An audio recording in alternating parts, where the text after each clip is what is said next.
We are following some breaking news this hour. Russian opposition leader Alexey Navalny has reportedly died in prison. He was 47 years old. Prison officials say Navalny felt unwell after a walk and then lost consciousness. Emergency doctors allegedly could not resuscitate him. The outspoken Kremlin critic was serving a 19-year prison sentence on extremism charges. Chris Livesay reports on Navalny's life. He was one of Russia's fiercest dissidents who fell afoul of the Kremlin. Alexey Navalny rose to prominence in 2012 when he ran for mayor of Moscow, came in second, and denounced the election he said was rigged by his opponent, an appointee of Vladimir Putin. Navalny described the Russian president's party as one of crooks and thieves, a rallying cry for his millions of Twitter and YouTube followers, and a thorn in Putin's side. Once, during a live stream, state police used a blowtorch to break into his office. He was jailed in 2019 after calling for unauthorized protests, then suddenly became sick with what Russian doctors called contact dermatitis, but what Navalny and his personal doctor suspected was poisoning. 2 years earlier, he was assaulted with a green dye that left a serious chemical burn in his right eye. Speaking to CBS 60 Minutes that same year, he wondered aloud why he was still alive. Maybe they missed the good timing for it when I was less famous. And again, speaking to CBS News, he predicted the chances of him winding up dead were high. 50%. I would be killed or I would not be killed. Then, in the summer of 2020, the anti-corruption activist plunged into fits of agony aboard a flight forced to make an emergency landing in Siberia. Narrowly surviving, he was airlifted to Berlin, where doctors confirmed he had been poisoned with a Novichok nerve agent.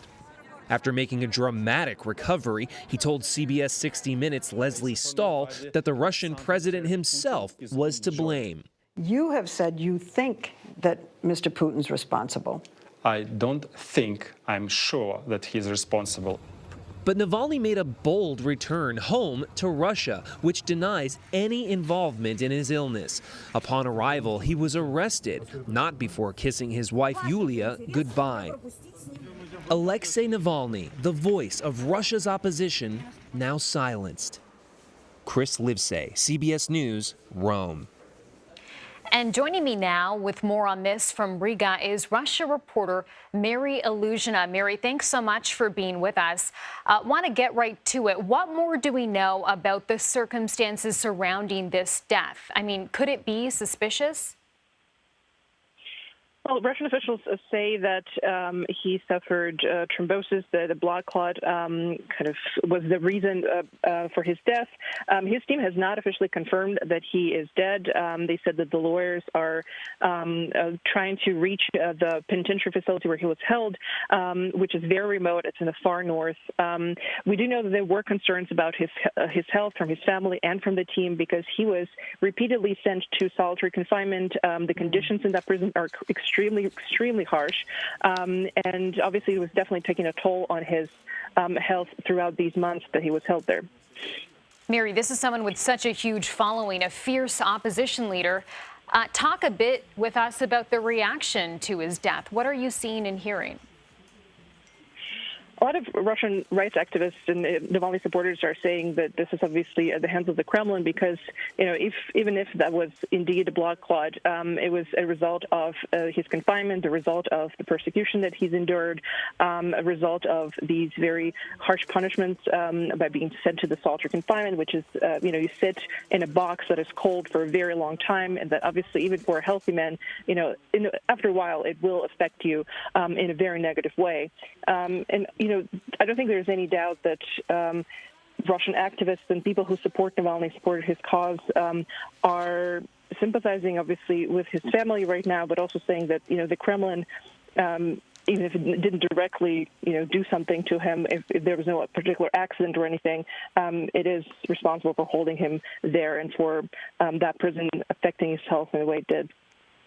And I want to ask about the timing of this. His death, Mary, comes during an election year in Russia. So what does this mean for the political scene there? Is there any other opposition to Putin?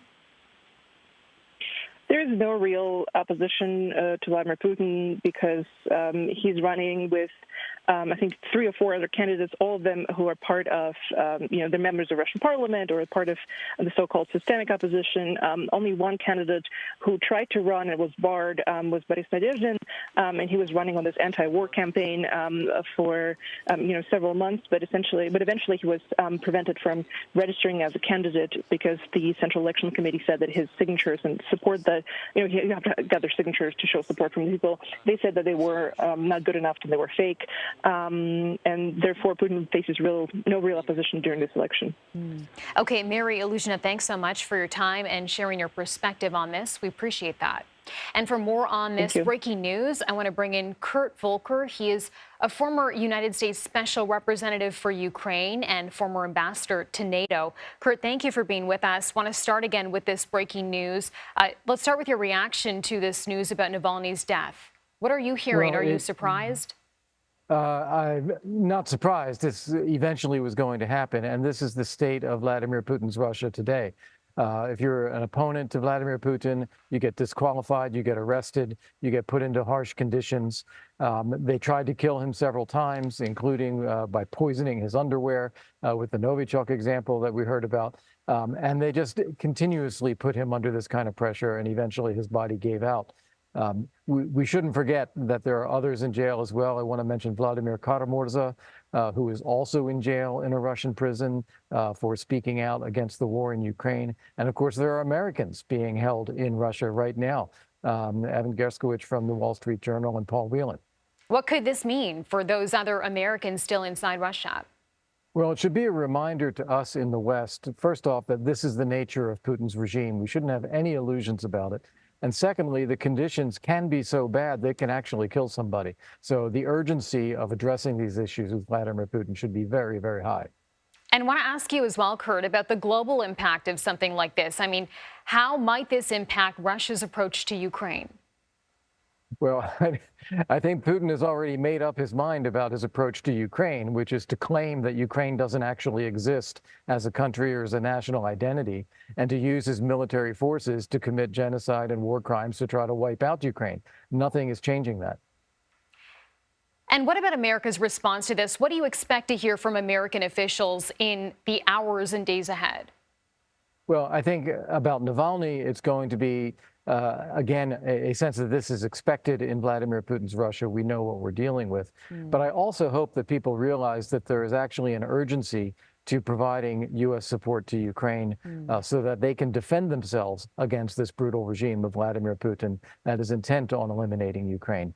It is very much an American interest to see this kind of ideology, this genocidal imperialism defeated, because if it's not defeated in Ukraine, it's going to spread elsewhere.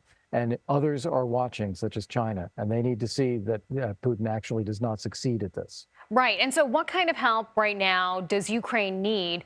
And what does America need to do to step in to help the situation? Right. They need ammunition, particularly the artillery shells. They also need for the United States to lift the restrictions that we're providing on our aid to Ukraine. We currently limit the range of artillery that we send. We've limited what we are doing in terms of air power.